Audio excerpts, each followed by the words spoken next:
लेते हैं न कुछ देते हैं, ये निश्चित है। जीवन की समस्या का समाधान करने के लिए गुरु होते हैं। उदाहरण बड़ा सुंदर है।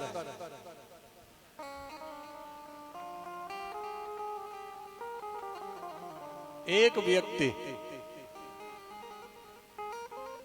जिसके 2 बेटा और 1 बेटी थी,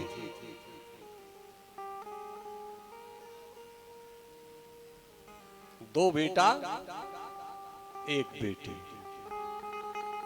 क्या होगा? हाँ हाँ, शांति से।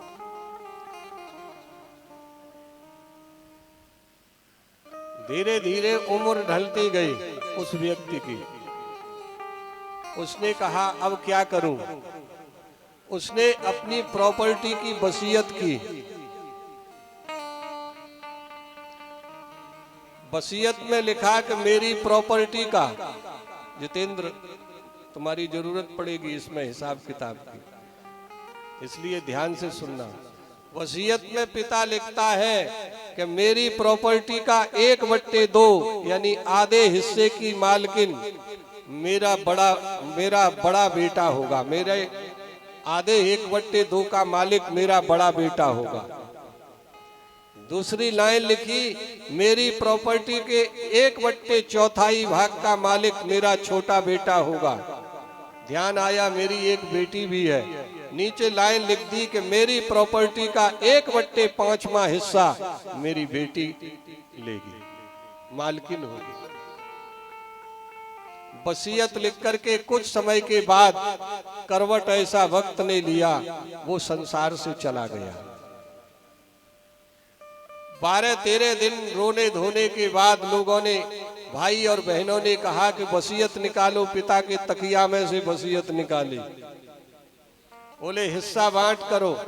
उसमें वसीयत में लिखा है प्रॉपर्टी के आधे हिस्से का मालिक बड़ा बेटा, 1/4 का मालिक छोटा बेटा, 1/5 की मालकिन बेटी। हिस्सा बांट करो। बोले प्रॉपर्टी तो निकालो। प्रॉपर्टी के नाम पर कुछ नहीं था, केवल 19 ऊंट थे घर में। अब तो बड़े बेटे ने कहा मुझे आधे दो। 19 का आधा कितना होगा? 9.5। अब उसने कहा भैया 9.5 हो रहे हैं। बोले ऊंट अब काटा तो नहीं जाएगा, जीव हत्या होगी। बड़े बेटे से कहा कि तुम कुछ कम ले लो, ज्यादा हिस्सा पड़ रहा है। भाई बहन बच्चे हैं, बोले ना हिस्सा ज्यादा दे दो मुझे, कम नहीं लूंगा। छोटे बेटे से कहा तुम्हारा 1/4 है हिस्सा, 19 का चौथाई कितना हुआ? 20 का चौथाई 5 होता है, तो 19 का 4.25। बोले तुम्हारे 4.25 ऊंट है, तुम ही कुछ कम ले लो। बोले वैसे भी कम मिल रहा है और इसमें भी कम ले लूं, ज्यादा दे दो, कम नहीं लूंगा। बोले चलो कोई बात नहीं है, बेटी को पूछ लेते हैं, ये तो पराये घर जाएगी। बेटी तुम कम ले लो। बोले मेरा 1/5वां हिस्सा है, 19 का 5वां कितना हुआ? 20 का 5वां 4 हुआ, तो 19 का 4.25। बेटी तुम्हारा 4.25 ऊंट बन रहा है, तुम ही कम ले लो, दोनों भाइयों का हिस्सा सही बन जाएगा। बोले क्या मेरे बाप नहीं थे, मुझे चाहिए पूरा। सब ज्यादा ले रहे तो मैं भी ज्यादा लूंगी। समस्या बढ़ती गई, गणतज्ञ इकट्ठे हो गए, पंचायत लगी है, हिसाब नहीं हो रहा है। लेकिन धन्य है, पगड़ी बांधकर ऊंट पर बैठकर गंगा स्नान के लिए उसी क्षण गुरुदेव जा रहे थे। तो ध्यान आया गुरुजी को कि इधर चेला का घर है, चलो गंगा जी जा रहे हैं तो चेला के पास मिलते चले। तो जैसे ही ऊंट पर बैठकर पगड़ी बांधे हुए चेला का दर्शन किया, तो चेला के दरवाजे पर भीड़ इकट्ठी है। अरे अरे क्या हुआ? हाथ जोड़े शिष्य ने, गुरुजी पिताजी तो मर गए लेकिन मरते मरते फजीता कर गए। बोले क्या? 19 ऊंट है और प्रॉपर्टी का हिस्सा बांट नहीं हो रहा है। 19 मेट्रे 1/2 के मालिक बड़े भैया, 1/4 का मालिक मैं और 1/5 की मालकिन बहन। हिस्सा नहीं बन रहा, सब ज्यादा लेने के लिए तैयार है। गुरुजी ने कहा पूरा गांव पे किसी पर हिसाब नहीं हुआ? कि किसी पर नहीं हुआ। बोले कोई बात नहीं है, गंगा स्नान के लिए मुझे देर हो रही है, 2 मिनट और सही, ले मेरा ऊंट अपने 19 ऊंट में बांध दे। बांध दिया। ऊंट कितने हो गए? बोले बेटा अब हिसाब तुम्हारा बन जाएगा, कम नहीं ले रहे थे, ज्यादा ले लेंगे।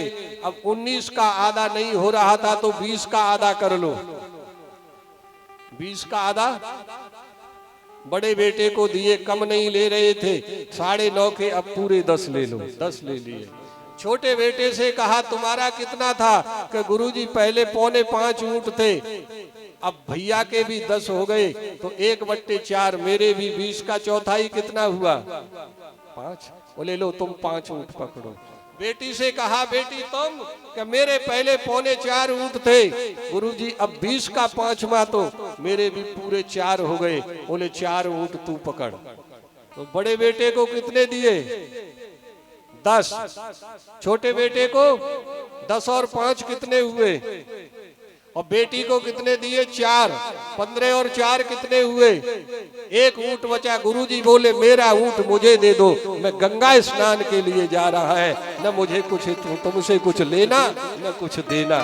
जीवन की समस्या का समाधान ही गुरु है।